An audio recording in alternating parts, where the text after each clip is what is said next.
Welcome to Cindy's Chronicles.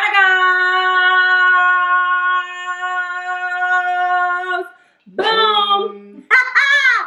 Thanks, babe. All right, guys. Welcome to Cindy's Chronicles. Thank y'all so much for tuning in. If you're new to my channel, go ahead and hit that subscribe button. Hit the bell so you get notifications. Be sure to stay the full video because story time be lit. Today, not so lit because I'm talking about something really sad, but it's amazing how the story ends. And guys, if y'all want to hear more stories about my dad, because today I will be telling another story about my dad, let me know in the comments because I have a ton. He was an amazing man. All right, guys. So I'm gonna start off.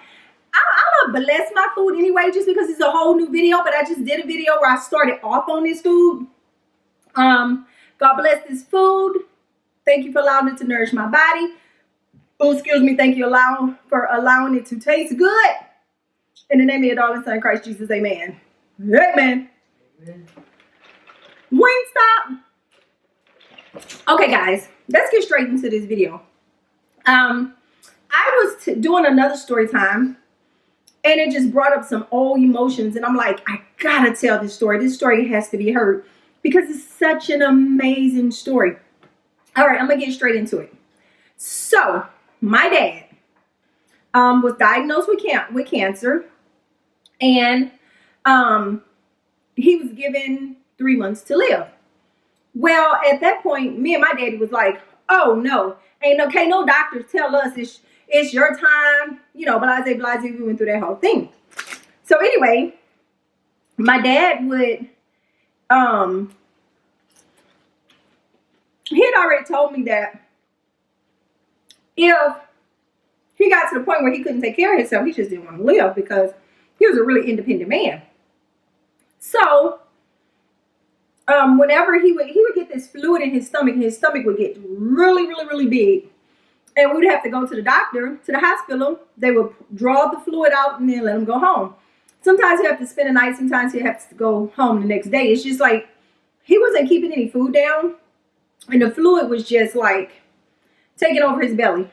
Anyway, so one night, me and my dad was at the hospital. He went to go get his fluid drawn out. And the next morning, he got up. And he said, ooh, he looked at me. And I was like, what? I was sitting up and laying on the couch on the side of him. I stayed there almost every night. Yes, every night they had to go to the hospital. Anyway, he looked at me and he said, ooh, Lucinda. I said, what, Daddy? He said, I had a bad dream.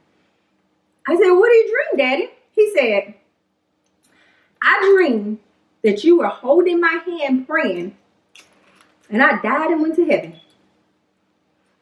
I said, Daddy, that wasn't no bad dream. That was a good dream. You went to heaven? He was like, yeah. I'm like, okay. Right? So, let's fast forward. He went into just a very few details, but the details he went into, I kind of wish, I still wish to this day that I would have had him to elaborate on the details, because those details, you'll see it in the story. So, fast forward a couple days, maybe about 4 days later, I walk in my kitchen and I see my dad sitting on the couch in the living room because he was at my house. Ever since he died, he was diagnosed with cancer. So I said, Dad, are you okay? He had just asked me for the water. I gave it to him. And I walked back in there and I seen the water was still in his hand like this. So I did, Daddy, he didn't answer me. So I walked over there and I said, Daddy, and I kind of touched him. The bottle fell. So when the bottle fell on the floor, I picked the bottle up and I got on my knees and I grabbed his hand. I never thought about his dream, not one single solitary time. That was so over. I mean, even though it was 4 days ago, it was like completely out of my mind. I never thought about it. So I get on my knees and I said, Daddy, I remember the nurse told me that the last thing that goes out on my dad is his hearing. So me and my dad, I remember us having a previous conversation where he told me, he said, Lucindy, I did everything that I want to do in life, but I feel like I need to be here for you to raise those kids. And I was like, oh, Daddy, it's going to be okay. You know, whatever happens, I'm going to make sure that I do whatever I got to do to take care of my children. I was like, he was like, well, I don't think that you should be doing it. It's a few things that I did that my dad didn't like. And I was like, Daddy, I'm not going to do that anymore. Because I know that, you know, if anything happened to me, that I'm all the kids have. He was like, please don't be fighting. I said, Daddy, I'm not going to be fighting anymore because I know that if anything happened to me, Daddy, I'm not going to be fighting. No, you know, I used to have like a lot of fights with my kids' daddy and stuff, stabbing and fighting, and, you know, just all the things that these young girls do that just be so not worth our time. Anyway, I made a bunch of promises to him, told him what I wasn't going to do, all this kind of stuff. So, that was his only concern when he found out that he was going to die. So I remember getting on my knees and I grabbed his hand and I said, Daddy, and I seen tears coming down his eyes. Guess what? That was my second time in my whole life seeing my daddy cry. I saw him cry at his mom's grave when I was a little girl. I had never seen him cry since. Tears was coming down his eyes. I said, Daddy, Daddy. The tears was coming down his eyes. I said, you can hear me. I said, you don't have to worry about me taking care of the boys, the kids, period. I started telling him all the stuff that I was going to do and how I was going to start back going to church and how I was going to do this. And, you know, he can go on and go be with God. And, you know, I was just praying. And after I told him everything I wanted to tell him, I started praying, asking that God would forgive him for his sins, that he would bless his soul, and, you know, and on and on and on. And after I said that prayer, I kind of panicked. Even though I knew he didn't want me to call the EMS, I kind of panicked. You know, my human side kicked in. So I called the EMS. They came there. They put him in the truck. And as we were headed to the hospital, I put my hand on his heart.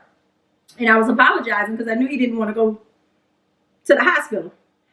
And as I had my hand on his heart stopped beating.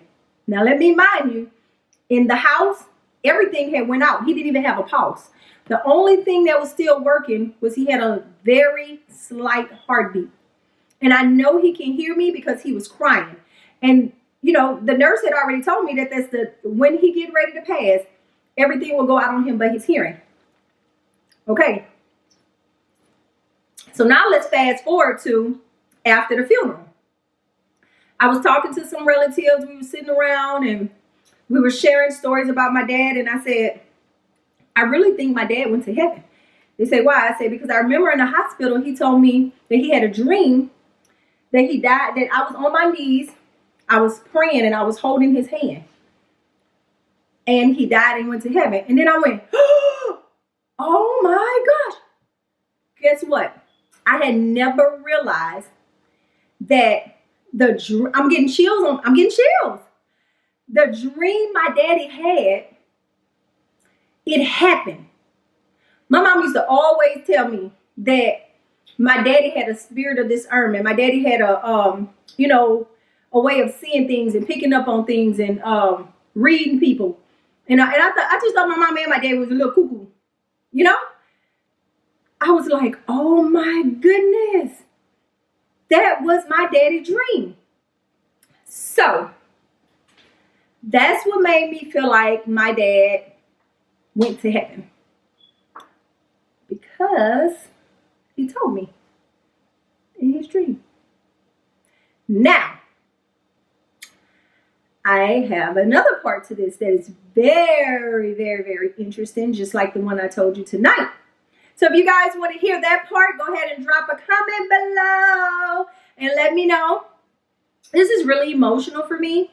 I was eating my wings. Look, I didn't stop eating my wings. I was eating my wings and I wanted to do y'all story time. And I started telling something else. And then I just thought about this story and I'm like, the world has to know about this. So if y'all like this video, give it a thumbs up. If you're new to my channel, subscribe, like, press the bell, all that good stuff. Thank y'all so much. Y'all have an amazing day. Mwah!